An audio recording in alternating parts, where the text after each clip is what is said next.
Welcome back, everybody. Episode 19, Leather and Lumber. Got a big episode for everybody. Former Major Leaguer JD Closser is going to join us here in a little bit. He's going to discuss his baseball career. JD is currently a coach, I believe, in the Pirates organization, as he's in Indianapolis, slated to be the fourth coach for the Indians. We're going to discuss with JD current state of baseball, what he's got going on. JD is a former teammate of mine. As you'll see, the I guess you would call it the pattern here. A lot of my former teammates, guys I'm reaching out to come on the pod, shoot the shit with them for a little bit. Going to discuss some of our recruiting stuff that we have going on, some big deals going on. Just had another commit. So here we go. Are you ready for it?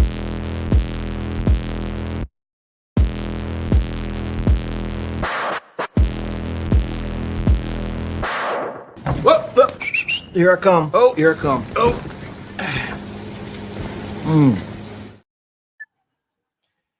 Here we go. Episode 19, Leather and Lumber. Let's do it. We have, I believe, officially finished our 2026 grad class. Players that at one point in time played for the Dodger scout team or Lynx baseball. I'm going to go over that quick list. We just had another 2027 commit, which is a big deal. Getting commitments is hard nowadays. So any commitment that we get is a big deal. JD will be joining us in about 15 minutes. Big day for Lynx baseball as we got that 2027 commit. I'm going to run down the list of 2026s. I believe all of them are finished. Every 2026 that played for the scout team or our top Marucci team with Lynx baseball has committed. I say that the guys that wanted to play college baseball, there is one, he will go unnamed, that decided not to play college baseball. In fact, I don't even think he's playing his senior year of high school, but that's okay. His choice, personal choice for him. We support him in that. Okay, here we go. Troy Southasine, Oregon State, Jalen Thomas, Kennesaw State by way of Citadel. Brandon Cromer, South Carolina. Sawyer Smith, North Carolina. Juju Guzman, Maryland. Stephen Crater was committed to Wake Forest. They pulled his offer. He is now going to Brunswick Community. That's a long story. Shane Jelovaneski's going to Maryland. Colton Zugi's going to Murray State. Grant Bartell, St. Michael's College. Something happened there. He is now going to USC Sumter. Lyndon Lee's going to Arizona. Johnny Ring's going to Weatherford College. Austin Sipes, St. Bonaventure. Cade Hudman, Davidson.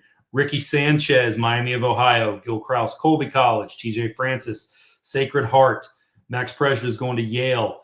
He's probably going to get drafted. He was just in the World Baseball Classic. What a showing from the youngster. Got to play against Team Japan. That was pretty cool. Jason Alvarado is going to Georgian Court. Royce McKenzie, Delaware State. Moses Lanza, Hope International. Aiden LaSalle, Hartford. Miguel Delgado, VCU. Don't quite understand that one, but Miguel Delgado is going to VCU. Cole Miyashiro is going to McAllister. Carter Okuhara is going to Lyon College. Jaden Kirk, Dodge City Community. Max Gonzalez, Rutgers Newark. Jacob Storch, Rochester Institute of Technology. Maddox Chu is going to Carleton. Nate McDaniel's going to Lenore Community. Jacob Watson's going to Erskine.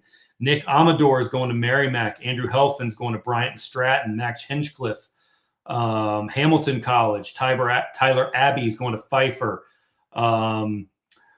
Miguel Lopez going to Rutgers. Royal Matthew is going to Vernon. Lukey McTeague is going to Dean College. And then two of the originals, Oscar Grijalva is going to Cal State Northridge, and Fernando Cruz is going to Beloit College. Those are our 2026s, guys that have played for the Dodger scout team at one point or have been with the Marucci team for the Lynx group. And then our newest commit, Jackson Bauer out of Wake Forest, North Carolina. He committed to Catawba Valley Community yesterday.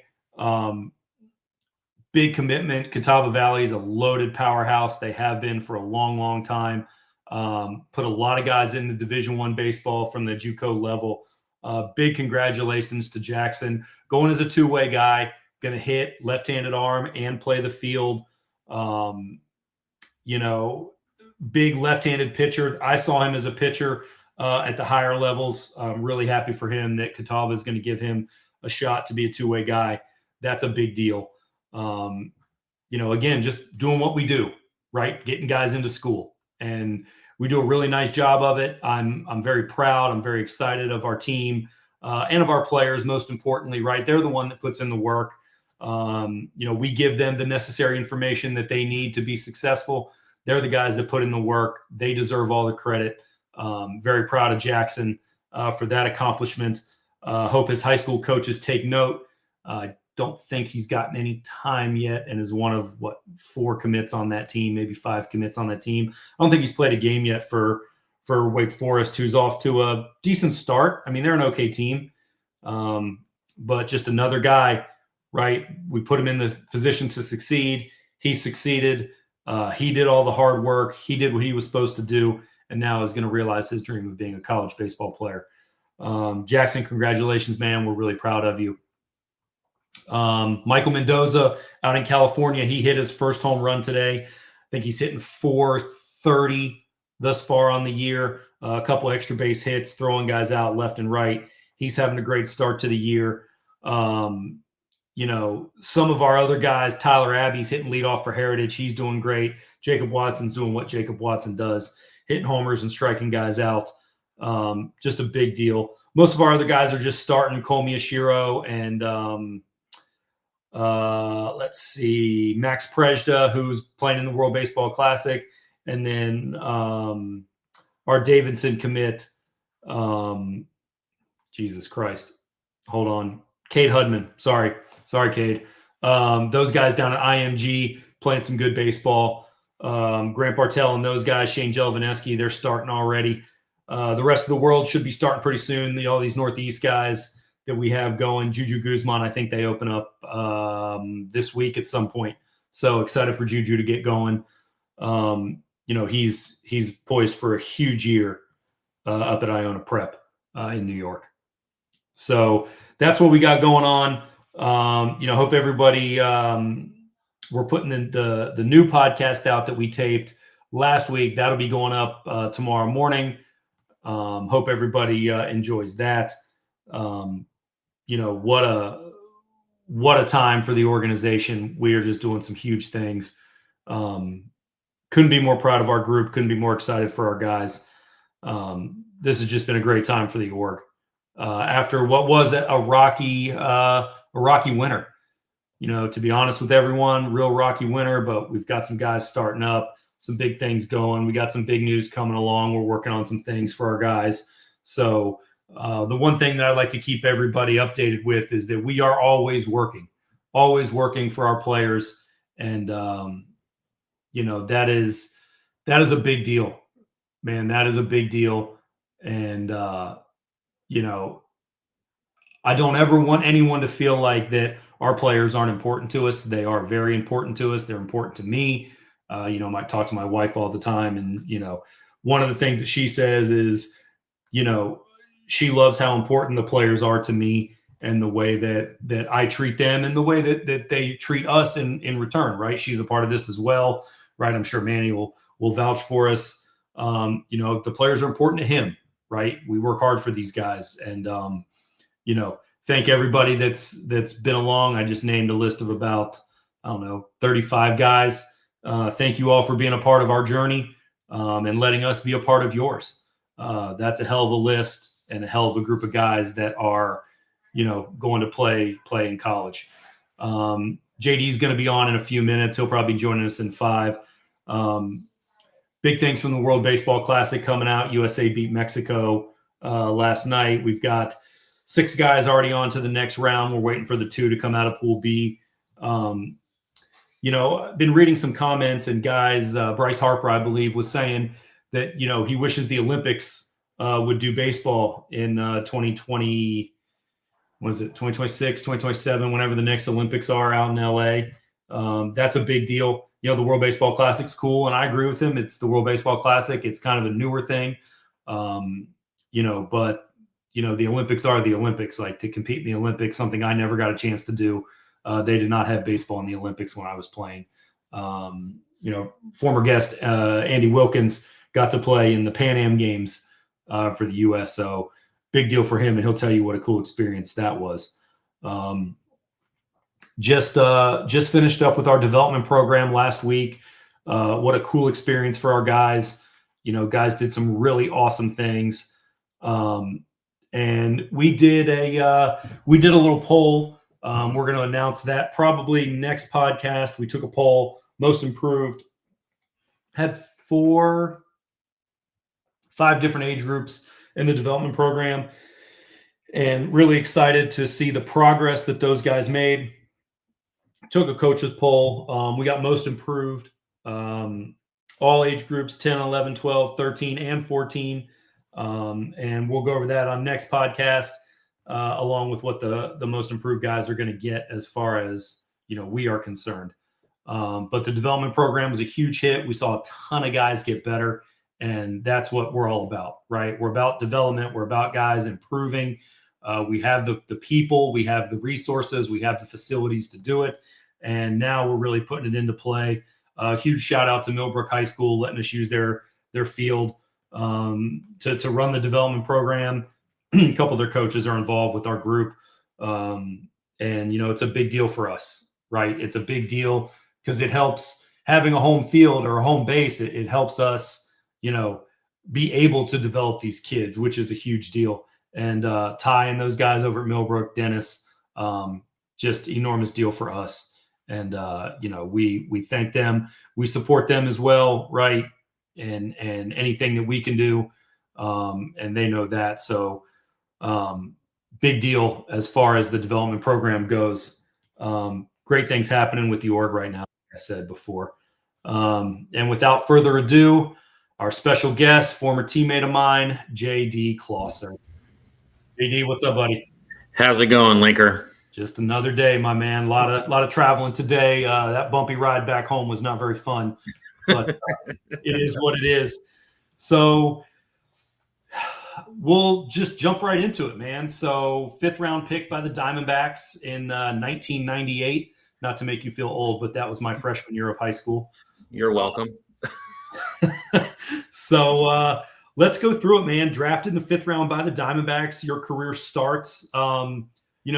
When they first signed you, did you go to rookie ball or did they send you elsewhere? What I did. When I first signed, I went up to South Bend for an exhibition game that they had and got to be in that. And then after that, I went to Arizona to play in the Arizona Complex League. Now is what's called the Complex League. Back then it was called the Arizona Rookie League. Okay. And spent the summer there. And then just gradually, year by year, moved my way up after that. My second year, started the year in low A, got sent back to rookie ball in the Pioneer League, went back to low A ball the next year, played the whole year there, and then kind of just took the steps moving forward from there. Gotcha. 2002, were you a trade to the Rockies or were you a Rule 5? Trade. I was traded, myself and Jack Cust, to the Rockies for left-handed specialist reliever at the time, which you don't have anymore, Mike Myers. So who was a little submarine lefty that absolutely had a real good long career. Yeah, absolutely. Mike threw a lot of games, man. He threw a lot of games. Holy shit. Okay. All right. Debuted in Colorado in 2004. What was that like? What was it like getting the call? Well, so in June of 2004, when I did get that opportunity, Marv Foley was our manager in Colorado Springs at the time. Called me in the office. It was probably 3:00 in the afternoon. Colorado Springs is, on a good day, an hour and 20 minutes from Denver. Yep. And basically said, hey, go get your stuff together. You are going to Denver. What had happened was Charles Johnson, while they were in Cleveland the previous series, had taken a pitch in the elbow. Yep. They didn't want to put him on the IL, but they didn't think he was going to be able to play. So got my stuff together, hopped in the car, got Holly and at that time it was Mabry and Callie hadn't been, or Belle and Callie hadn't been born yet. So the three of us hopped in the car, drove to Denver, and got there probably like 5:30. So I'm in panic mode because, we're creatures of habit. If I'm not there 7 hours before the game, I feel like I'm missing something. But walked in and spent a couple of days getting familiar. And then I knew Charles was getting close to coming back. And the last day that I was there, I checked the lineup and noticed that my name was in the lineup. And because I wasn't really expecting to play while I was there, I just kind of thought I was there as an extra guy. Yep. And I looked at the extras and I didn't see my name at the bottom of the lineup. And I looked at the lineup and I saw my name in the lineup. And I kind of walked away and thought, that's somebody's messing with me, right? And then went back and looked again and it was still up there. So that was it. It was my third day there. It was, I think it was June 30th, something like that. Got a chance to start. Caught Aaron Cook, who was a guy I was very familiar with. Yep. Got a hit. Got all that stuff out of the way in the first game. First one. Was it your first AB? My second AB. It was off of Ben Sheets. First at bat, I grounded out to second. Second at bat, somehow out of the miraculousness of God, I got a hit on a curveball from him because his curveball was disgusting. He had a really good curveball. Yeah. Line drive into right field. And then the next at bat, he's like, okay, kid, that's enough. And he went 96, 97, 98, 3-heater. See you later. I was like, no, perfect. That's special. Welcome to the show. Exactly. So for everybody that doesn't know, JD switch hitter. He's listed as a catcher, but I think I saw him play 5 positions when we played together. I know you played first. I know you played third. I know you caught. I'm pretty sure you played outfield a couple games. Yes, as well. I did. I played I played each of the corner outfields too. Yes. Yeah, just a super utility guy. Could literally, if you asked him to play shortstop, he could damn well do it. I don't know if it's the foot speed to stay at short, but you definitely could glove it and throw it over there. I would try my ass off, that's for sure. I don't know if I would be able to stick there, but I would do everything I could, that's for sure. Well, the one thing, and you and I were kind of shooting shit the other day, I thought that you were, if not the smartest, one of the smartest ball players that I ever played with. I definitely think that you had the mind to play shortstop. Right. Yeah. To be in the right positions, to understand reading swings because you're catching background. I think so. Get yourself in the right spot. Right. Yes. You can do that. Okay. So then Colorado, the whole year in 2005. Yes. Right. Made the team out of camp. Yes, I did. 92 games, I think it says. 272 at bats. 219 average. Pretty solid year. I'm assuming you were the backup that year. Actually, I started opening day that year. Yeah, we kind of split time, myself and a couple of different guys. Danny Ardois, Yorvit Torrealba was there. We had several different guys. Todd Green was there that year. Okay. I mean, 2005 was probably the luckiest year of my life. I mean, I was in the big leagues from the start of the year. Every time I was sucking and I was about to get sent down, somebody got hurt. I got to stay. It's just a lot of stuff fell my way to get a full year in the big leagues that year. And I was super blessed to get that opportunity. But yeah, man, I mean, looking back at it, pretty, at the time of being a stupid 25-year-old kid, I was pretty pissed about the year I had. But I mean, it wasn't great, but I mean, heck, it was an opportunity to play all year. It was a full year. Full year service time. That's correct. Man. So I wanted to get into this really quick and get your opinion. Making it to the big leagues versus staying in the big leagues. Oh, staying's way harder. Not getting there is hard. Don't mean I'm not trying to downplay the fact of getting there, but absolutely.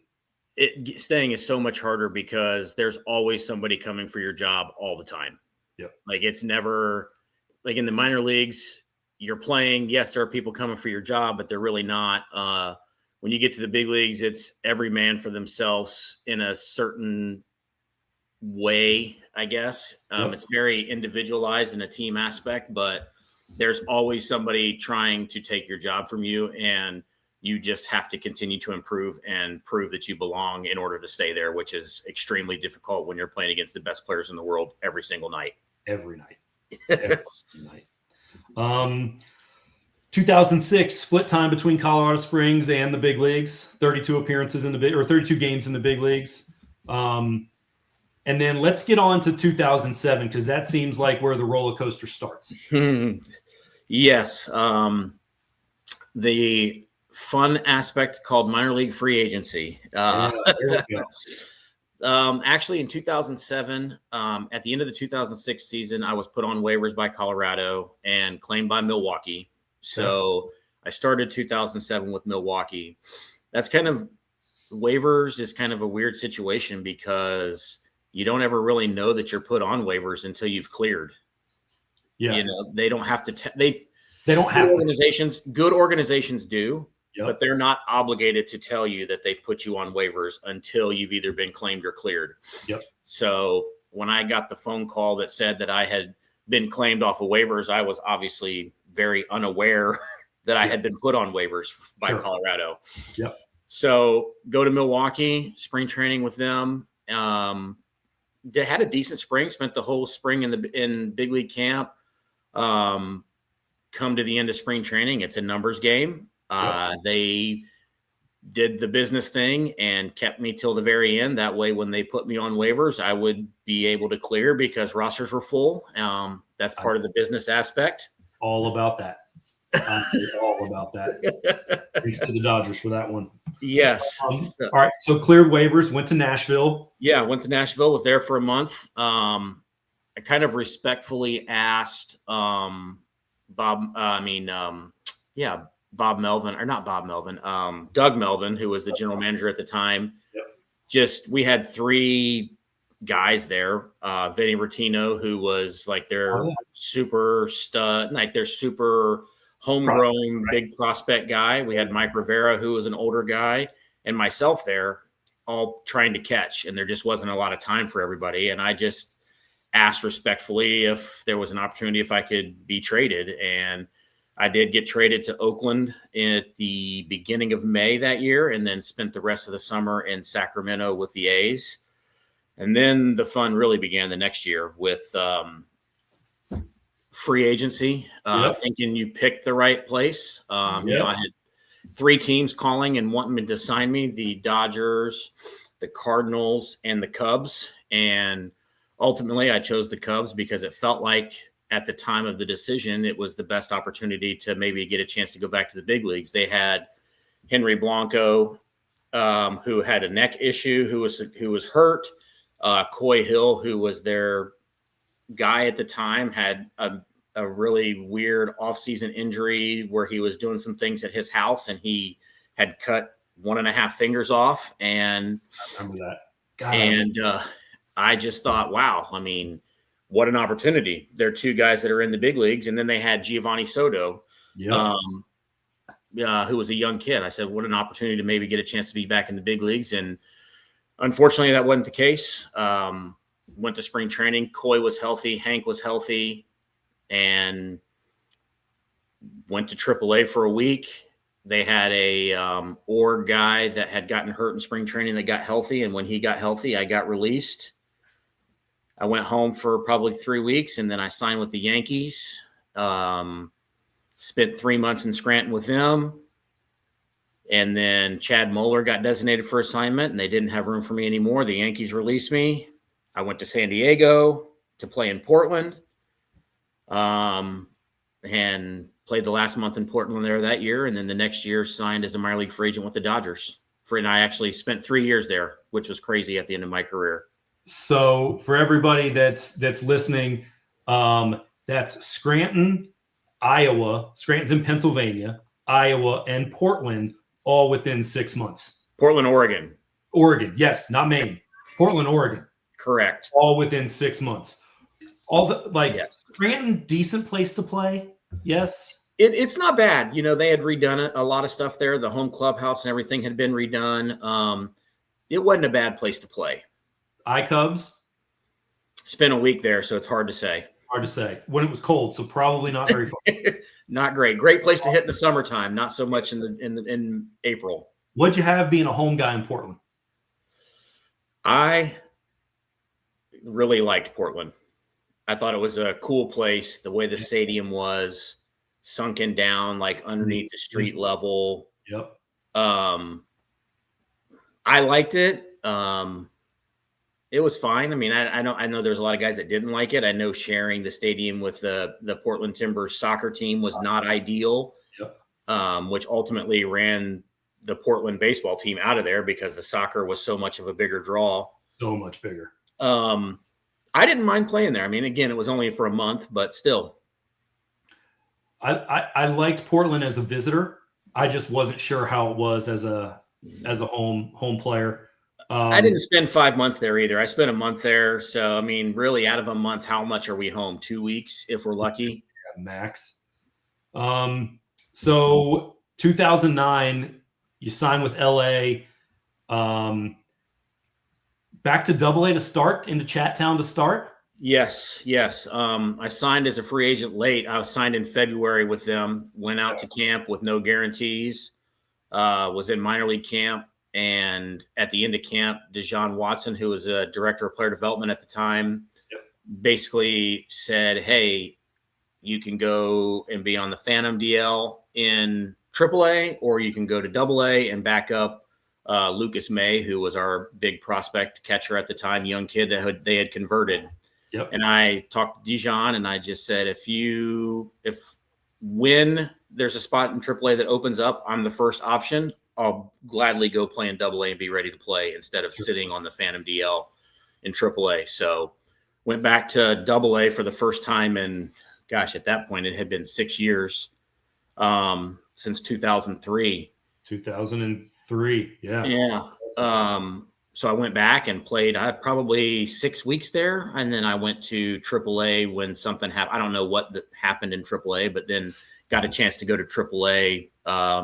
They had kept their promise that when something happened, I was able to go. Yep. Then 2010. That's actually when I met you. Yes. We were teammates in Albuquerque in AAA, in the wonderful PCL, the great hitters league.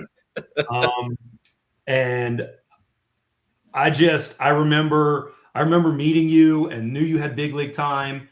And then I got a chance to throw to you, and I was like, well, no wonder he has big league time. And then I watched you hit, and I was like, well, this all makes fucking sense right now.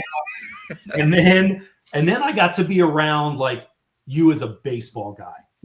And I'm crediting you for a lot of, learning how to be a professional, learning the game, right? The long game. It's not a sprint, it's a marathon. And dealing with the ups and downs, learning how to pitch in the PCL. I give a lot of credit to you for teaching me those things. You and we became fast friends, and got a chance. We played a little over 2 years together, or a little over a year and a half together. And then, like, for real, one of the worst days of my life, I'll never forget. We were in fucking Nashville, rain delay, in that shitty clubhouse. Yeah. And they called you into the office. Yeah. And I'll never forget the look on your face when you walked out of there. Well, I knew, man, like there was two things that were either happening. Either I was going to the big leagues or I was going home. So, and I knew nothing was going on in the big leagues. Again, it's a crappy business. The thing about it is that was one of the best years I had in a long time. I was playing a lot. I was having a really good year. 300 that year. 297. Yeah. And this was at the All-Star break. There was like it was like 297 with 10 and like 40 at the break. It was 2 days after the All-Star break. Correct. Yes. My grandmother had died. Yes. And I flew home and then flew back into Nashville after the first game. Yes. Yep. So, yeah. I can only imagine how you felt it happening to you. I mean, I was mad. I wanted to, on my drive home after I flew back to Albuquerque and got my car and I was driving home, I wanted to call Dijon and cuss him out. But I didn't. I'm not sure why I didn't, but I didn't. Maybe because I had some people in my ear telling me that it'd be a bad idea because this is a small world. Yeah. I'm glad they didn't because, I've ran into Dijon a few times since then. And yeah, he is. He's with Houston now. Yep. Okay. And he's been really good. He's been cordial. As I said, if I needed anything to let him know. So, I mean, glad I did not do that. And I had good advice. I was obviously extremely upset about that because it was, like I said, I thought for the first time in several years, I was playing well enough to be considered at the end of the year to get a chance to go back to the big leagues. And it didn't happen. And it happened because it's a business situation. I was making too much money compared to the guy that they were bringing in. And that's the way the business works. It is a business still. Yep. It was the trade. They traded for Federowicz. Yeah, maybe. I don't remember exactly what it was, but I just remember it was a money situation. They traded for Federowicz, and you were the high man on the pole as far as, at least that's what we all worked. Like, all the veteran guys kind of got together and we're trying to figure this out. Like, what the fuck is going on? Yeah. Mm-hmm. We figured out that you were making the most money out of any of the veterans, and we're like, that had to be it. That's exactly what it was. They traded for Fed. So went to Edmonton in indie ball for what looks like a month. Yeah, 2 months. Yeah, roughly. Yeah, something like that. And then let's talk about how it ended. That was the end of your playing career after winter ball that year. What kind of went? I want to talk about the process. Like, what went into that for you? Honestly, if I could have had a chance to keep playing, I would have. It came to the next year in 2012. I didn't have any. So I went to indie ball in 2011 to end the year. Yep. I mean, we had a great team. We did well. We won a championship. Lots of great things came out of that. But I just realized that indie ball was not for me. I had spent my entire career in organized ball, and it was more about organized ball was more about the team and how can we do this. And indie ball was very like guys are showing up, doing what they want. And it just was not, it didn't sit well with me in that regard. Yeah. And so when 2012 came around, I did not have any organizational, like any offers. I had a chance to go play indie ball at a couple different places. Yep. Chose not to do that. One, because I didn't enjoy, I mean, I enjoyed it, but it just was not my cup of tea. And two, wasn't your style of probably pre and post game baseball. Yes. The game itself was kind of fine, right? Yeah. I played it for 4 seasons. Yeah.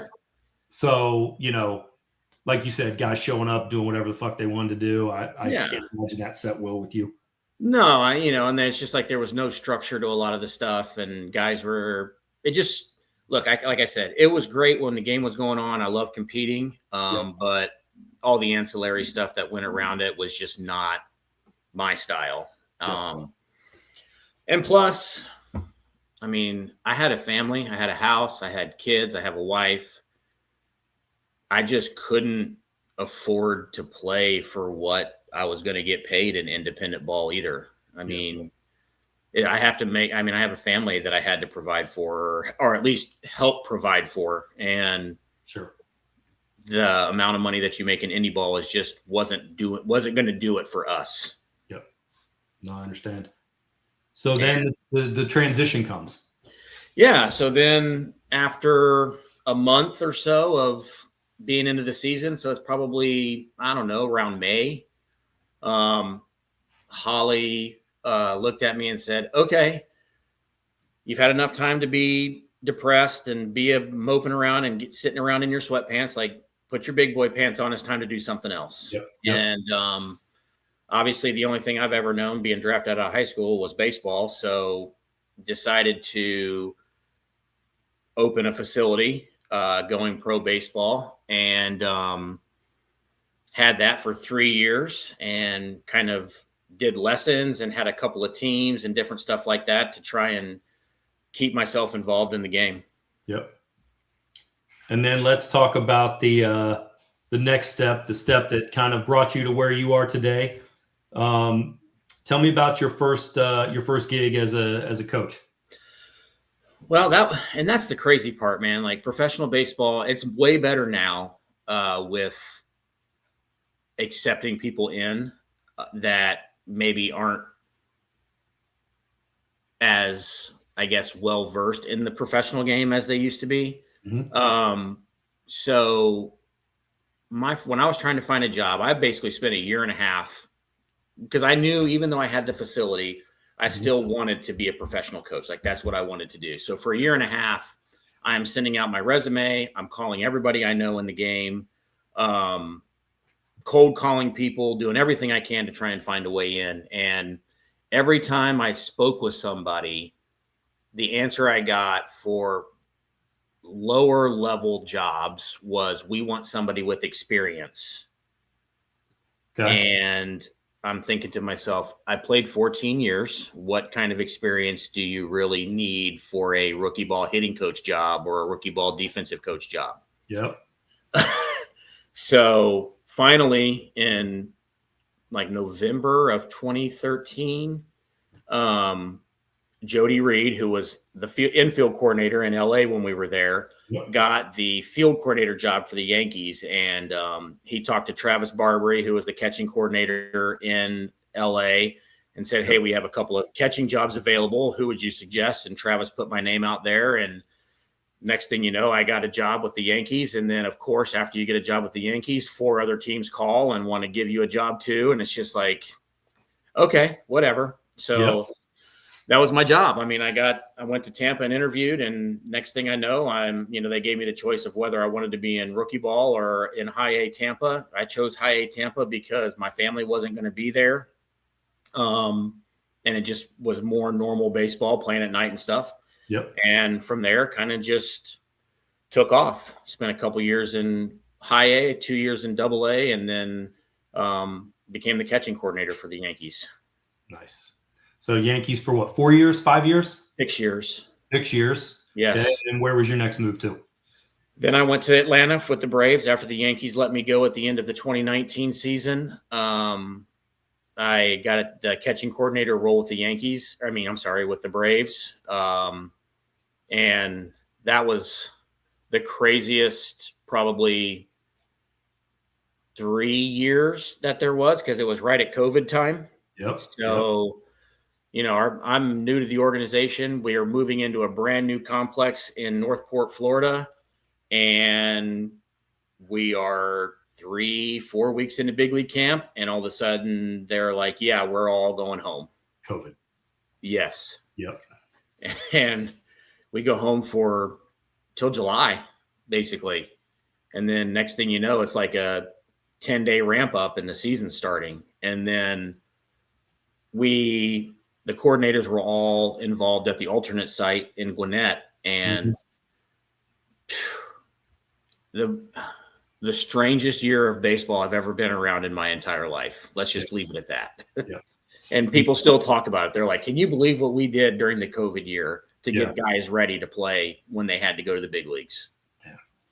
I can only imagine. I've been out for 3 years at that point, and I didn't, oh God. I could only imagine what went on there. I mean, I was around the players all day, every day. I was not even allowed to shower at the clubhouse. I had to drive back to the hotel and shower at the hotel every day, because I was not a tier 1 employee. I was tier 2. Yeah. As a coordinator, as holding the highest ranking position. Just as a coach that was around all those guys that were that were all tier 1 anyway. Yeah. Damn. Yeah. Okay. So the next year, still with the Braves, coordinator job, 2022, same coordinator job. Are you getting closer to getting in the big leagues with the Braves? Honestly, I don't know. It didn't seem that way, I guess. Sal Fasano was our major league catching coach. Like, Sal's really good, man. Like, Sal, he's Braves royalty too. Yeah, exactly. You know, and he had been there a while. Yeah. He and Alex went way back in Toronto days, and Sal had, our catching in the big leagues the year Sal was there. We had maybe his last year there, we had kind of come back a little bit, but we had been solid, man. Travis was good. We got Murph. He was doing well. All these guys that we brought in, Alex Jackson, Chadwick Tromp, William Contreras. I mean, he obviously, blossomed when he went to Milwaukee, but like he had his roots there through what was going on. And like Sal was there. So I was never concerned with getting there with Atlanta. Like, would I have wanted to be in yeah, of course. But that was never like a thought for me to try and take that job because I thought Sal was doing a good job. And then Sal got let go.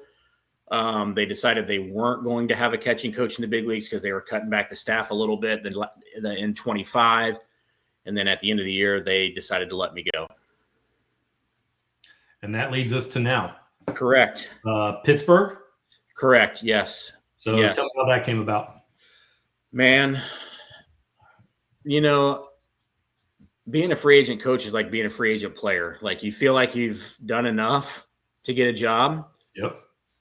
But then you're never really sure if you've done enough to get a job. Yep. And I thought it was going to be pretty easy and quick because early in the offseason, like 3 or 4 teams had called and I had interviews with a couple different teams. One decided to go a different way. One of those teams being Pittsburgh. And then things just kind of died down for probably 2 months. And this was in October. Oh, wow. And so, they called a couple times, said, hey, we're sorry, we're dragging this out. Like some things have come up. We've got some other roles we have to fill first because I was interviewing for the catching coordinator here. And they had some other roles they had to fill first. And then, that took some time. And then next thing we know, it's going into the new year and it's January. And it's like, am I done? Or do I need to find a different job? Like, do I need to be a real working person and be, and then it all came together really quickly. The second week of January, I spoke to our AAA manager, who's Eric Patterson. He and I spoke, he reported back to Michael Chernow, who's our director of player development. Chern and I spoke on Monday. He was going to the DR. And then by Thursday, he had offered me the AAA, catching coach / game planning coach job.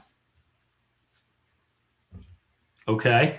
So obviously catching coach, everyone knows what that is. What does a game planning coach do? Well, I think that's still a little bit up in the air as far as what the exact role is going to look like.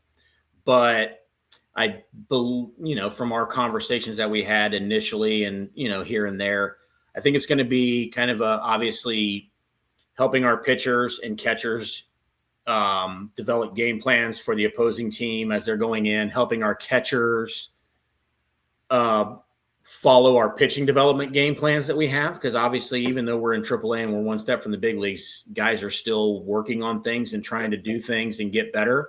So trying to help them understand what our pitching staff is doing and what they need to do to get themselves to the big leagues. Yep. And then just kind of anything that goes into what we might have to do. Scouting reports and yes, scouting reports. Like I said, doing some of the stuff with hitters, like some advanced stuff on hitters. Just kind of, whatever needs to be done as far as getting ready for the game and all of that.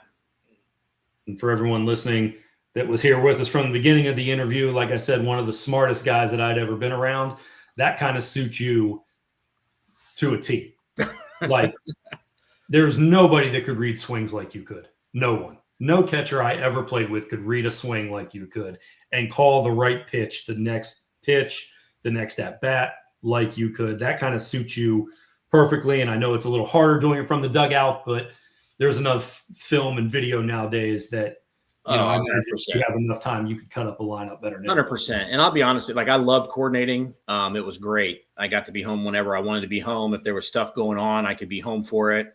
I'm looking forward to being back in the dugout again and being with the team all year and being able to impact guys in that way. It's just a different level of connection with the players as being on staff. As a coordinator, I always felt like, and people thought I was crazy, I think, because I loved spring training and I loved development camp or instructional league or whatever you wanted to call it at the end of the year. Yep. I didn't love the craziness of it, of spring training, of the scheduling and trying to fit all the parts together. Yep. But I love the fact that I got to teach in spring training. Yep. Because I feel like as a coordinator, if we have the right people in place at our affiliates, my job when I come in as a coordinator is not to take over and say, this is how we have to do things. It's just be there to assist and evaluate and do all that. So I'm excited to be able to get down in the weeds all year long with some guys and see what we can come up with. Yep. And that's awesome. That's so awesome. And in Indianapolis, which is a really good city. Yes. Really cool place. Yep. Really nice place. Good stadium. They do good crowds. Yep. And the wild part is that it's a little over an hour from where I grew up. So my family will get to come down and see me and as much as they can and all of that. So it's kind of cool to be back in that area again. That is so cool, man. Well, congratulations on that. I know that's a huge deal for you, for the family. I kind of wanted to get into one more thing while I have you before I do the starting nine, which is our random questions. But pro baseball today, you've been in it now since you were 18 years old. I want to kind of get in the good, the bad, and the ugly with you. Like, what do you think is great about pro baseball? What do you think needs improving? And what do you think just has to stop? I think the caliber of player today is great. I think that the average fan doesn't understand how good these guys really are, even though they're superstars. Yep. And I know if you're looking at Twitter and Instagram, you have all these old heads that are like, oh, blah, blah, blah. Look, would the greats still be great in today's era? Yes, they would be, because that's why they were great. Yep. But the caliber of even the 26th man on the roster is so much better than it was even when we played. It's insane. These guys can do things. These guys are facing 97, 98, 99 mile an hour fastballs every night. And they get less than 50% of them. Guys are throwing 100 miles an hour and they throw less than 50% of the time. Yeah. So when you called that game, if somebody threw that hard, you're like, you fucking let's go. Exactly. Let it eat. Yeah. Now it's not like that. Now it's, hey, like, let's mix in the breaking ball. Got those right. But guys' stuff is so good. I mean, guys are throwing 93 mile an hour sliders now too. Yeah. You know, like the caliber of player is really, really good. And I think the way that we have evolved as an industry in taking care of our players is fantastic.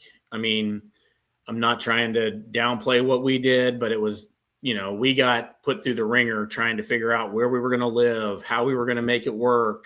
Sure did. All of those types of things. And players don't have those things to worry about now, and they shouldn't, in my opinion. I agree. Couldn't agree more. Organizations are paying for their living. They're getting 2 or 3 really good meals a day. Not the old PB&J? No. Well, I mean, it's still there, but you don't have to eat it anymore. You don't have to have the minor league filet mignon very often anymore. Okay. All right. They're making more money. Yeah. It's great. Like they're professionals. Our players shouldn't have to go home and work. They should be able to go home and get better at what they do. Yeah. I think that the fact that we've gotten to that point as an industry, and a lot of it has to do with the minor league union coming together. Yep. I think that's been fantastic part of the game. The bad is that with some of the new roster restrictions that have come out in the minor leagues, especially where you can only have 165 players in your organization. Mm-hmm. I feel like we have to make decisions on guys extremely quickly. And it's don't get enough time. You don't get enough. Sometimes evaluation. Yeah. I mean, look, if you're good, you're good. But those guys that took 6, 7, 8, like John Lindsay, Yeah. The guy that took 10 or 11 years to get to the big leagues wouldn't be playing today. Yeah. Yeah. Not for 11 years before he got to the big leagues. Yep. Because you just don't have time to keep guys like that around on your roster because you only have so many spots. So I think that's the bad. Like the bad is that we have to make decisions on guys really quickly because there's just a limited number of spots and it turns over. I mean, it's always turning over. And I think it kind of ventures outside of the realm of professional baseball a little bit in that with the structure of amateur baseball today, when guys come to pro ball, they don't understand how to play the game. They just don't fucking get it. They don't understand how to watch a game. Yeah. Things like that. And I think that that's the ugly right now. And it's our fault as an industry because that's what we pay for. And that's what's getting players money and doing this. And so I don't fault the players one bit for that. It's us as an industry. Yep. But that is a very difficult thing because early on, the quality of baseball at the complexes and especially low A early in the year it's not always great because you are teaching things that you would be teaching to someone that's playing in little league. Sometimes it feels like. Yep. That's the one thing that we try to do with our guys, right? And I've gotten a couple compliments from different scouts and things like that. So we've had 5 guys drafted in 4 years. And the compliment that I get from a lot of our high school guys that are drafted is they show up and they know how to play. And I get for that a lot. Right. These guys played for, like, I had a couple 23s that played for me. One actually played for the Dodgers, drafted in the 6th round out of Puerto Rico. He played for me for a few events. And, I really tried to work with him because he had pro stuff as a high school kid, a young, talented shortstop named Brian Gonzalez. And they drafted him in the 6th round. They sent him out. And the first thing the scout called me and said was, dude, that kid knows how to play the game. Thank you for this. Mm-hmm. I spent literally half a summer trying to teach him, number one, how to be a professional because I knew that's where he was headed. And number 2, how to play the pro style game of baseball. Yeah. Right. So that I couldn't agree more with you on that, man. That's really good. And you're right. The amateur style of the game is completely different. Right. Right. Now it's not learning how to play the game. It's the showcase stuff. Correct.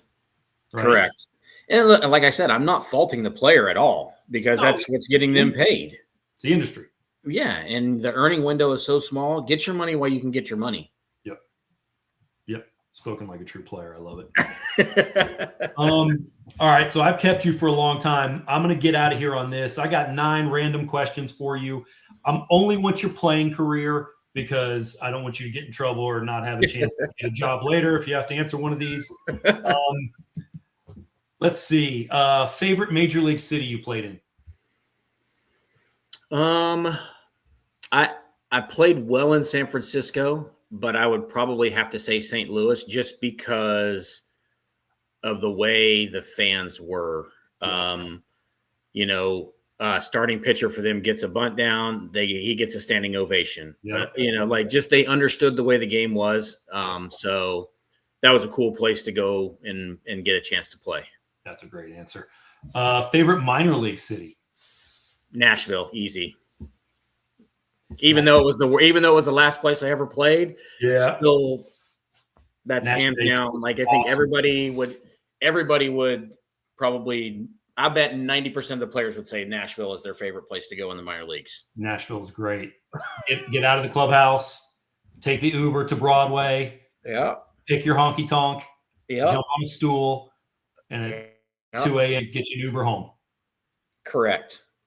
Oh, what a great place. Favorite major league organization to play for? You know what? I enjoyed my time. Like I'm forever grateful for the Rockies because they gave me my chance to play in the big leagues. Sure. The Yankees organization was A+ in that it was the first time in my career when I got released, they were honest with me about why I got released. Like they pulled me in the office, and Pat Rossler was the farm director. And he said, look, you've done everything we've asked you to do here. You know, Chad Mueller just got DFA'd. He's coming down. We just don't have a spot for you here anymore. We're really sorry. If there's anything we can do, let us know. And I was like, you know what, Six? I get it, but I totally appreciate the honesty. So yeah. I think for me, because of that, was probably the best organization as far as at that time, the way things were ran and how it was. Yep.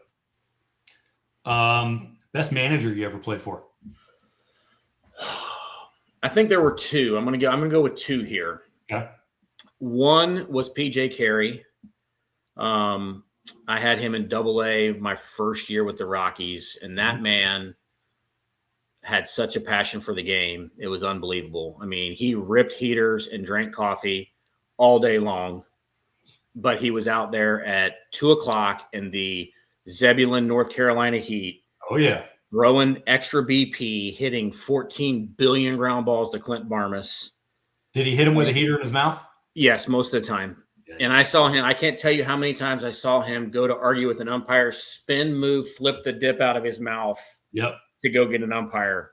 Yep. You know, to the point where he had full body cramps one day and had to go to the hospital and get like 6 bags of IV. Like that's how many heaters and, you know, so like, and he only went to AA because we didn't have a AA manager.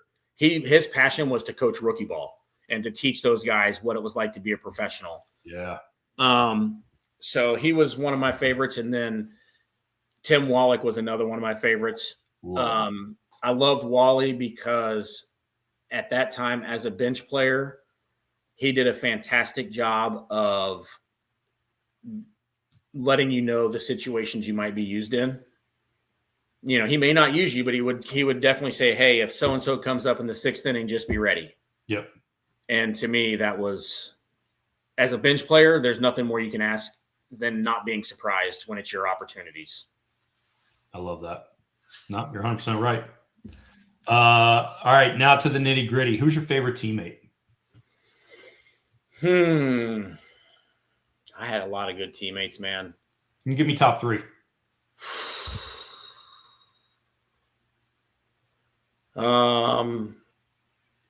Matt Cato was one of my first roommates, who was one of my first friends. Andy Tracy was a really, really, really good teammate of mine, taught me a lot. Man, there's so many guys. I hate to leave anybody out. I mean, I get it. You played for a long time, right? You had to have had thousands of teammates. I mean, yeah, probably. I mean, I played 14 years, so yeah, I get it. Okay. All right. Who is the best player that you played with that never made it to the show? Oh, man, when you sent me that question, I started thinking about it. I'm just trying to – oh, man. I don't know. I still am drawing a blank on who that might be.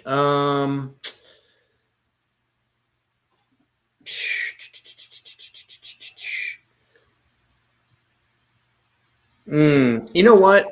There was a guy that I played with in high A, outfielder, Brian Gordon. Like, he raked, but he just never made it to the big leagues as a hitter. I think he might have made it I think he made it later on, maybe as a pitcher, or he made it to AAA as a pitcher. But like in the minor leagues, that guy hit, dude. Like, it was crazy how he hit. Yeah. Brian Gordon. Okay. All right. You still a food guy? I remember you always. I love food, dude. There you go. All right. Best road restaurant in the big leagues. We went to a place on the Embarcadero in San Francisco called Ozumo's. It was a sushi restaurant. We went there. I mean, it must have been about 10 of us that went, and it was incredible. The best sushi I think I've ever had. Side note to that question, what was the tab and who picked it up? That was the old make Jeff Francis shit himself dinner. So,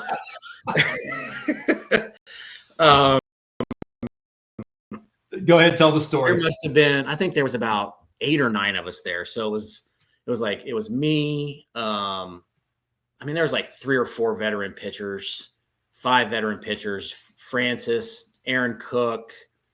There must have been like 8 or 9 of us there. And, we're eating, having wine, and those dudes, they don't just have like the Bogle $9.99 bottle of wine. Like if they're ordering a bottle of wine, it's a bottle of wine. Yeah. $250 minimum. Yeah, exactly. So I don't know what the bill was. My guess is going to be somewhere in the range of $12,000 probably. 1,000, everybody. Yes. 1,000. Yes. For 9 people to eat sushi. So we decide, the older guys decide that we're going to play credit card roulette. Love it. So out comes the hat. Everybody's card goes in. Obviously, this was already set up with the waitress, which card was going to get pulled out. Yep. Tell me about it. And so sticks her hand in, pulls out Jeff Francis, and he lost it. Oh my God. He was like, you'd see the blood just rush out of his face. 100%. Oh, that's rich. I love 100%. And obviously the veteran guys didn't let him do it, but they were messing with him to just, rookie hazing. I mean, I know we're not allowed to do that anymore, but it was it was special. Oh, that's funny. All right, best road spot in the minor leagues to eat. Oh man. I watched Guy Fieri's Diners, Drive-Ins, and Dives. So I like when we were places that these places were at, I tried to find some of them and go to them. There was a spot in Nashville that I went. I can't remember the name of it, but they had like the hot honey chicken, like the Nashville style chicken sandwiches and stuff that was off the charts. That's a good. Was it the hole in the wall with like the 2 chairs outside with the rusty table? It might have been. I remember there was a place like that was really good. There's a really cool place in Memphis. Obviously, Memphis is known for their barbecue. So there's a really cool place in Memphis that's in an alley called Rendezvous. Yeah, here we go. That is a really good like dry rub barbecue place. Yep, absolutely. Yeah. Oh, dude, couldn't agree more on that one. All right, last one, then I'll get you out of here. Who's the best arm you ever faced? Oh, you're a switch hitter, so you can do right side and left side. Okay, I'm going to answer this 2 ways. Okay. First off, the hardest matchup for me ever was Brandon Webb. Okay. I don't know why, but my God, that guy, he could have told me what was coming, and I had no shot for some reason. Got to hit my first at bat off of him and then proceed to go 0 for my next 17 against him. So sucked bad. Okay. As far as pure velocity and stuff, Jason Schmidt was ridiculous at that time, throwing 97, 98 with a really, really good changeup. Yep. I never really got to face Gagne much, but obviously his stuff was incredible at that time. I mean, that's in that era where he was saved 80-something consecutive games, which is just stupid. Like that, that's stupid. From the left side, that would have been from the left-handed pitching side. God, Billy Wagner's heater was ridiculous. Yep. Oh yeah. Came out of nowhere. Because it's funny how the games evolve, because at that time we didn't really understand what it was. We just knew looks like he's throwing uphill, because he's a little guy underneath it. Now we understand that that's vertical approach angle. We understand why it's flat at the top, why guys are missing it. Well, granted, he was throwing hard too, but like it's funny how the game has evolved into understanding like a lot of the things that we talked about that now we can quantify, like the invisible fastball. We could talk about it, but now science explains exactly. Like we knew a guy had an invisible fastball. Well, now we know it's either he's got really good extension, he's got good spin or carry. Like we know what is probably causing that. Back then, we're just like, I don't know how this guy's throwing 88 right down the middle and we can't hit it. Yep. I want to piggyback off that. Who's the best arm you ever caught? Chinwei Sao, Taiwanese guy. I caught him coming up through the minor leagues. And I caught him in the big leagues when he was a reliever. Like when he was relieving in the big leagues, he was throwing 100. Splitter from hell? No, but he could pitch, man. Like he was the guy in AA and like AAA. If you, as a starter, if you didn't get him in the first 2 innings, his stuff was better as he went along, and he could dot and he threw hard. He would start out the first couple innings, he was like 92, 93. And then if he got to the third, it was over. He was 97, could throw it where he wanted to, mix in some breaking balls. He didn't really throw a split, believe it or not. It's crazy to think that a guy from Taiwan didn't throw a split, but split finger. Yeah. Interesting. But he was up there. You know what? Bobby Jinks was one of the hardest minor league arms I ever had to face too. Ooh. Rest his soul. Rest his soul. Correct. Bobby Jinks. Man, I remember in a bat against him hard in AA. Yeah, he was starting at this time too. Okay. AA. Yeah. And he was in Arkansas. I was in Tulsa. I had an at bat where he went 97 up and in, strike 1, 85 backdoor breaking ball, strike 2, 98 strike 3. And I just laughed all the way back to the dugout. And I came back out and the umpire's like, "What are you laughing at? That's not funny." I'm like, "Are you shitting me? You really think I had a chance?" Like, how the fuck do you hit that? What are you talking about? Like, of course it's funny. How do you do that? Yeah. So that was definitely up there with one of the best. And then you look at him and be like, "Hey, you remember those were strikes? I need these, this time. I need those same pitches. My guy's not going to throw it 98, but I need those." Right. Aaron Cook was fun to catch too, though, man. Like he had a bowling ball sinker. I caught a lot of fun guys to catch. I mean, you were fun to catch. You could do a lot of different things. We just had I don't know. I don't know. I enjoyed everybody I played with, man. Yeah. Honestly, for the most part. I can't say everybody because that'd be a lie. Okay, touche. I mean, look, I get it. They're teammates. I respect them, but it doesn't mean you have to like them. There you go. I get it. 100%. Well, man, this is I made it an entire interview without asking you one time about Paul Skeens. I will not ask you this episode about Paul Skeens. I'm going to spare you and everybody else those answers. But I do want to have you back on here in, I don't know, 6 or 8 weeks when you guys have an off day in Indy and chop it up with you for a little longer time. I know we started late. I had a big travel day and you have an off day, so it kind of worked out. But, I'd love to get in with you here in about 6 to 8 weeks about the season, about the end of spring training. I do want to talk to you about Skeens a little bit, but we're not going to do that now. But, man, I appreciate it. Thank you for doing this. Good luck this season, and we will talk to you soon. Appreciate it, man. Thanks for having me on. You got it, buddy. Anytime. Yep. That is JD Closser. What a guy. What a teammate. He was the best. He was the absolute best. Taught me so much about the game and how to be a professional, how to be a professional pitcher, how to be a professional teammate too. Like they don't make them like that, man. I'm telling you, everyone, like when you hear him talk, like he was the best teammate, one of them I ever had. I gave him a top 3. He's in my top 3. The person he was, the player he was, the teammate he was, just a great dude and full of knowledge. That guy is going to be in the major leagues as a coach one day. I know it. I'm really excited to have him back on. But that will do it for us, everyone. Thanks for listening. I'm out of here.